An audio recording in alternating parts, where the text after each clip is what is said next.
Good evening everyone. सो बात कर लेते हैं मार्केट ने आज कैसे काम किया, हमने क्या डिस्कशंस किए थे। सो अगर आपको याद होगा था एग्जैक्टली वही ट्रेंड लाइन मुझे लगा था वो वर्क नहीं करेगी उतना, बट एग्जैक्टली देखो इसी पे बार बार सपोर्ट ले रही थी, ठीक है।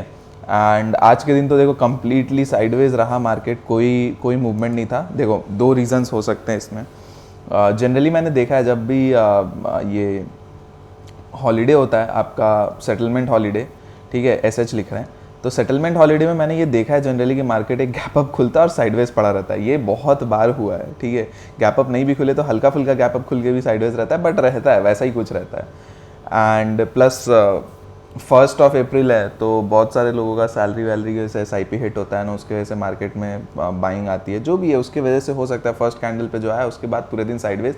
क्योंकि सेकेंड चीज़ क्या था, एक तो सेटलमेंट हॉलीडे, उसके वजह से क्या हुआ कि अगर आपने आज के अपने ट्रेडिंग अकाउंट को देखा होगा तो आपके वहाँ पे फंड्स में आपको बैलेंसेस नहीं दिखा रहे थे प्रॉपरली जो दिखना चाहिए था। तो फंड्स जितना होना चाहिए था, सपोज जैसे मेरा ही है, मेरे फंड्स का खाली 50% वहाँ पे मेरे को दिखा रहा था ट्रेडिंग के लिए अवेलेबल, ठीक है। तो उसमें ट्रेडिंग में वॉल्यूम कम हो जा रहे थे, तो वो वॉल्यूम भी कम हुआ आज के दिन काफ़ी। एंड मतलब मेरे 50% कैपिटल के हिसाब से मैंने जो ट्रेड लिए थे, प्रॉफिट्स हुआ था, वो चीज़ जो भी था उसके हिसाब से मेरे को 50% कैपिटल ही सिर्फ दिखा रहा था, तो उसके से वॉल्यूम्स में अप डाउन बहुत हुआ था, ठीक है। तो ये चीज़ें वॉल्यूम्स ख़राब हुए उसके वजह से, तो वो भी एक इफेक्ट हो सकता है मार्केट में, ये मार्केट को किया हो तो सकता है उसकी वजह से भी ये इश्यूज़ हुए हों। और प्लस US के फ्यूचर्स जो है वो 120 पॉइंट ऊपर दिखा रहे थे, अब US के फ्यूचर्स 230 पॉइंट के आसपास माइनस में दिखा रहे हैं, लगभग 350 पॉइंट गिर चुका है ऊपर से, राइट। एंड ये ऐसा मैनिपुलेशन 2023 में बहुत होता था कि US मार्केट्स को ऊपर, फ्यूचर्स को ऊपर रखा जाता था और उसके हिसाब से अपने मार्केट्स एकदम बढ़ के साइडवेज से धीरे धीरे ऊपर रहते थे, और फिर शाम के टाइम पे US को गिरा दिया जाता था, फिर हमारे मार्केट उसी हिसाब से गैप डाउन खुल जाता था, फिर कंसोलिडेशन में पड़ा रहता था। तो ये बहुत हो रहा था अपने, या तो गैप डाउन खुलता था और या फिर US फ्यूचर्स अगले दिन फिर से प्लस में रहता था, तो गैप डाउन खुल के भी कंसोलिडेशन, वही ये इस टाइप का चीज़ बहुत होता था 2023 में, आपने अगर नोटिस किया होगा तो, ठीक है। तो वैसा ही कुछ आज देखने को मिला अगेन। तो अब कर क्या सकते हैं हम लोग, देखो आज का हाई कितना लगा, 530 के आसपास, राइट। तो आप 10 पॉइंट का बफर ले लो, 22,540, इसके ऊपर अगर मार्केट निकलता है एंड ट्रेड करने लगता है तो आप एक अपसाइड के लिए ट्रेड ट्राई कर सकते हो। 22,700 भी टच कर सकता है मार्केट कल के कल, क्योंकि ये ऑल टाइम हाई का ब्रेकआउट होगा एंड सस्टेन करना चाहिए, ये नहीं कि बस टच करके वापस आ गया, ठीक है। आप इधर देखोगे तो ये टच करके वापस इस हाई के अंदर आ गया, इस हाई के ऊपर सस्टेन नहीं किया, इसके ऊपर सस्टेन करना होगा, ठीक है। और उसके बाद नेक्स्ट कैंडल को भी ग्रीन फॉर्म होने देना, उसके मतलब जैसे सपोज इस 540 के ऊपर आपका एक कैंडल क्लोज हुआ, ठीक है, एंड उसके ऊपर नेक्स्ट कैंडल निकलने देना, यहाँ पे ट्रेड एग्जीक्यूट करना, ठीक है।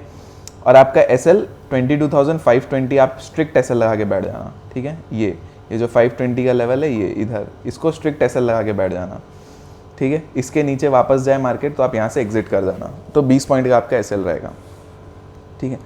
अब इसके नीचे अगर वापस मार्केट निकलता है एंड ब्रेकआउट फेलियर हो जा रहा है तो यहाँ पे आपको फिर देखने को मिल सकता है मूव इस ट्रेंड लाइन के नीचे निकलते ही, ठीक है। तो ये ट्रेंड लाइन के नीचे आपको लगभग यहाँ पे आप देखोगे 440 के आसपास का आता है, बट हम लोग बफर लेंगे और यहाँ पे 400 का ये लेवल है, आप 400 और यहाँ पे 440 के बाद 400, ये 40 पॉइंट्स। मैंने टेलीग्राम पे अभी कुछ अपडेट्स भेजे हैं जिसमें मैंने 420 बोला था, वो एक एवरेज इनका उसके हिसाब से, क्योंकि यहाँ पे मार्केट आज आपके दिन आप देखोगे तो 430 के आसपास सपोर्ट ले रहा था, तो आज के सपोर्ट के हिसाब से 420, इसके नीचे आप निकलते हो तो आपको एक ट्रेड बन सकता है एंड वो आपको यहाँ पे 380 तक का एक मूव दे सकता है, ठीक है। ये 380 तक का एक मूव दे सकता है एंड इसके नीचे आपको अगेन यहाँ पे 300 320 तक का एक मूव मिल सकता है, ठीक है।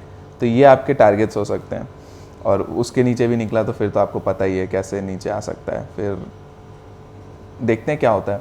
बट 300 आपका एक प्राइमरी टारगेट बन के रहेगा, तो वो चीज़ ध्यान रखिएगा, ठीक है। अच्छा, नेक्स्ट अगर ऊपर जाता है, काफ़ी ऊपर जाता है, सपोज जैसे इसका ब्रेकआउट देके 600 तक गया, 600 टच करके वापस नीचे आता है और 500 के 20 के नीचे वापस जाता है, तो आप यहाँ पे एक डाउन साइड के लिए ट्रेड लेके बैठ सकते हो एंड इसके नीचे आपको वापस से ट्रेड मिल सकता है, ठीक है। तो 520 का लेवल आप एक इम्पॉर्टेंट लेवल मार्क करके चल लेना। ये आपका 520 से 540 का एक लाइन, ये जोन मार्क कर लो, ठीक है। 540 के ऊपर ब्रेकआउट, वो फेल करके वापस अगर नीचे आके 520 के नीचे जाता है और सस्टेन करने लगता है थोड़ा सा, तो ये यहाँ पे तोड़ेगा, और अगर स्पीड में आता है तो स्पीड में भी तोड़ेगा, ठीक है। तो ये ध्यान रखिएगा। तो ये दोनों में से कोई भी केस हो सकता है। अब मार्केट अगर गैप डाउन ही खुल जाती है, 400 420 के आसपास ही खुल जाती है, तो वेट कर लो, देखो मार्केट क्या कर रही है।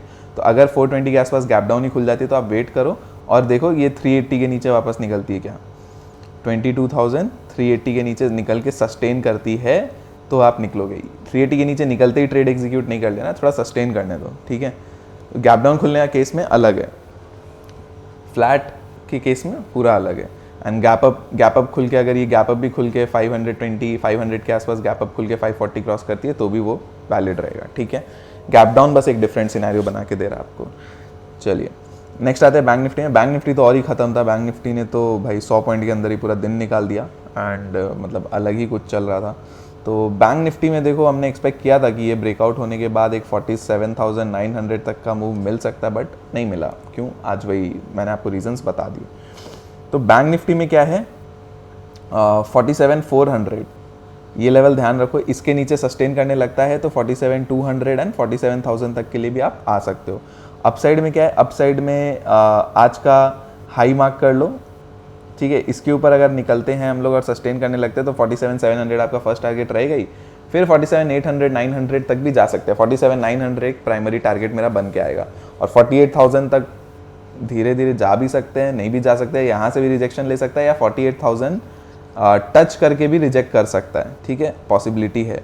और अगर ब्रेकआउट देना होगा तो पागलों जैसे भागेगा। सिनेरियो कम लग रहा है जिस तरह से हुआ है। ब्रेकआउट देने के लिए आज बहुत अच्छा दिन था, अगर देना होता तो इसके ऊपर आज बहुत अच्छा दिन था, बट वॉल्यूम्स थे ही नहीं। तो जो हमने थर्सडे को बात की थी कि हम 1 अप्रैल को देखते हैं क्या होता है नहीं होता, आज मार्केट ने अप्रैल फुल्स बना दिया दो, तो देखते हैं क्या होता है नहीं होता। तो उसके हिसाब से अब कल देखना पड़ेगा किस डायरेक्शन में मार्केट मूव करना चाह रही है, ठीक है। तो बैंक निफ्टी में ये रहा। नेक्स्ट आते हैं फिन निफ्टी में। फिन निफ्टी में भी एग्जैक्टली बैंक निफ्टी जैसा है, आज के हाई को और लो को मार्क करके बैठ जाओ, इसके ऊपर या नीचे जो भी जाए ट्रेड बन जाएगा। इसके नीचे आता है गैप फिलिंग करने के लिए आ सकता है 21,000 तक, इसके ऊपर निकलता है 240 के ऊपर तो 320 300 तक का 300 320 तक का फर्स्ट टारगेट हो सकता है, इसके ऊपर 360 भी हम लोग जा सकते हैं, ठीक है। तो चलिए आज के लिए इतना ही है गाइस। पसंद आया तो आप चैनल को सब्सक्राइब करना कंसिडर कर सकते हो, लाइक कर सकते हो, वीडियो को लाइक कर दिया करो, मोटिवेशन मिलती है, काम करने को मन करता है। एंड शेयर करके चला करो, ठीक है। And Telegram channel description link में है, डिस्क्रिप्शन में टेलीग्राम की लिंक है, आप उसको ज्वाइन करके चल सकते हो। आपको ड्यूरिंग द डे गाइडेंस भी मिल जाती है, आपको न्यूज़ अपडेट्स भी मिलते रहते हैं, और कभी कभार मैं वीडियो ना बना पाऊँ तो मैं लेवल्स भी वहाँ पे पोस्ट कर देता हूँ आपको कि कैसे क्या करना है नेक्स्ट डे, ठीक है। एंड नेक्स्ट डे भी obviously on the D day market वाले दिन भी मैं आपको गाइड करता हूँ, ठीक है। यूएस तो भैया ऊपर से टपक गया, अब देखते हैं अपने मार्केट में कल क्या होता है। अगर साइडवेज रहता है कोई कोराम आता है तो चलिए कल का कल समझेंगे। लेवल्स है, लेवल्स फॉलो करो, पैसे बन जाएंगे, कोई दिक्कत नहीं है, ठीक है। चलिए bye bye, thank you so much.